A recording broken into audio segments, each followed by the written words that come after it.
प्रिय विद्यार्थियों, मैं लादूराम सैनी, पूर्व प्रिंसिपल मकराना, कक्षा 12 इतिहास के बोर्ड में संशोधित पाठ्यक्रम जो रखा गया है उसके बारे में वीडियो शुरू कर रहा हूं। और सबसे पहले मैं पहला अध्याय उसके प्रश्न आपके सामने वीडियो के माध्यम से भेज रहा हूं। देखिए, पहला जो अध्याय है कक्षा 12 का इतिहास, भारत का वैभवपूर्ण अतीत 15 अंकों का है। और इसमें से मैं जो प्रश्न बनाया है तो उसमें पहला प्रश्न है, हम कैसे कह सकते हैं कि इतिहासकार इतिहास की पुनः रचना करता है। तो ये आपको पता है कि अतीत की घटनाओं के समय हम उपलब्ध नहीं थे, तो बहुत से साधन सामग्री या फिर स्रोत, साक्ष्य, प्रमाण, इनके आधार पर जो है इतिहासकारों ने क्या किया कि इतिहास को व्यवस्थित रूप से इकट्ठा करके और इसकी रचना की है। अतः हम कह सकते हैं कि इतिहासकार इतिहास की पुनः रचना करता है। ब्राह्मण साहित्य का सबसे प्राचीन ग्रंथ कौन सा है? तो ब्राह्मण साहित्य या वैदिक साहित्य का सबसे प्राचीन ग्रंथ है वेद। कौन सा वेद छंदों में रचा गया है?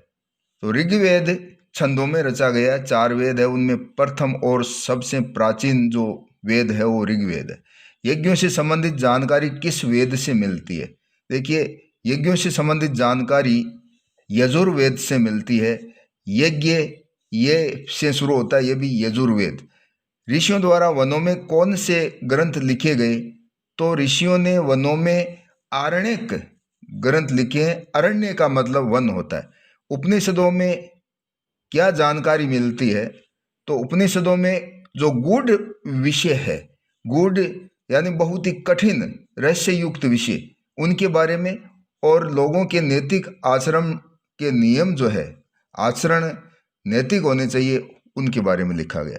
2 मुख्य स्मृति ग्रंथों के नाम लिखिए।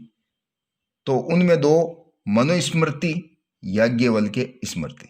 सर्वाधिक प्राचीन पुराण कौन सा है? सर्वाधिक प्राचीन पुराण मत्स्य है। प्राचीन भारतीय इतिहास निर्माण में बौद्ध साहित्य की भूमिका लिखिए। तो बौद्ध धर्म के ग्रंथ जो प्राचीन काल में लिखे गए थे वो पाली भाषा में लिखे गए थे। उनमें त्रिपिटक सबसे प्राचीन ग्रंथ है बौद्ध धर्म के, और वो नियम और आचरण बताते हैं। जातक ग्रंथ बुद्ध के पूर्व जन्म से संबंधित कथाएं, उनमें भी पूर्व जन्म से संबंधित जो भी सामाजिक, आर्थिक, धार्मिक जो स्थिति है उनके बारे में वर्णन करता है।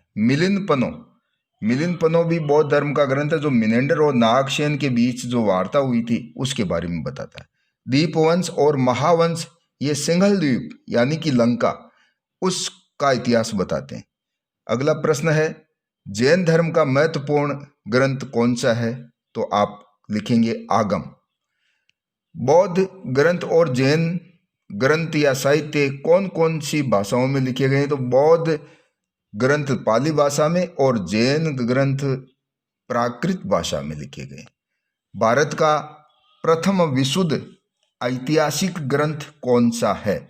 तो भारत का प्रथम विशुद्ध ऐतिहासिक ग्रंथ राजतरंगिणी को माना गया है, जिसका रचयिता कल्हण है और इसमें कश्मीर का इतिहास बताया गया है। संगम साहित्य किसे कहते हैं?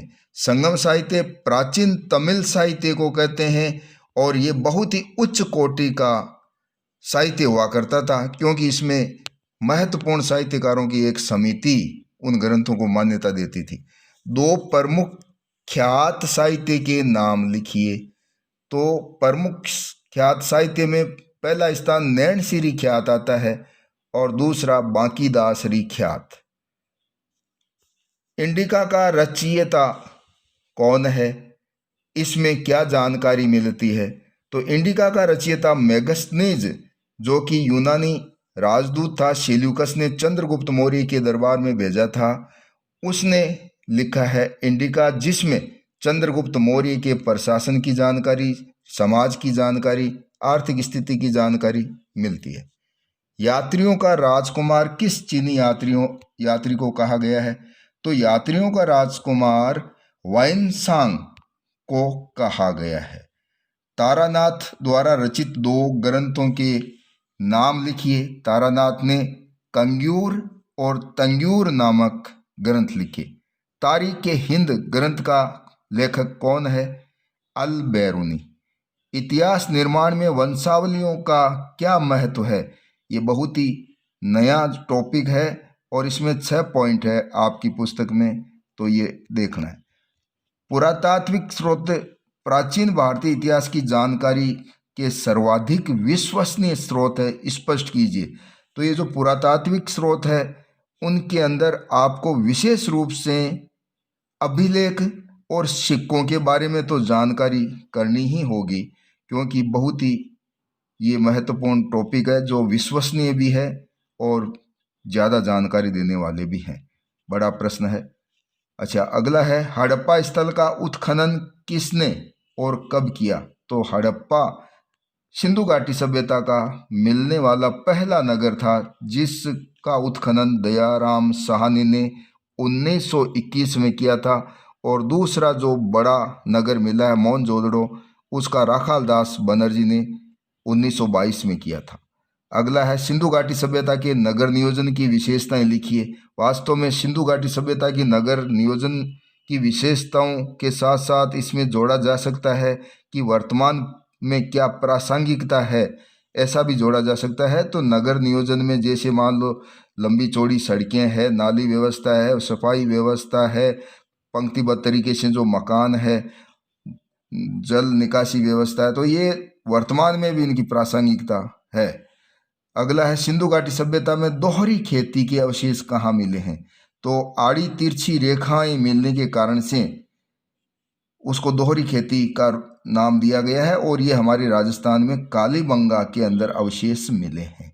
सिंधु सभ्यता के लोग शांति प्रिय थे, स्पष्ट कीजिए, तर्क दीजिए। तो सिंधु घाटी सभ्यता की खुदाई के अंदर अस्त्र शस्त्र जो है कम मिले, यानी अस्त्र शस्त्र अधिक मात्रा में न मिलना ये साबित करता है कि वो शांति प्रिय थे। सिंधु घाटी सभ्यता में कुशल प्रशासन एवं व्यवस्थित नगरपालिका के क्या संकेत मिलते हैं?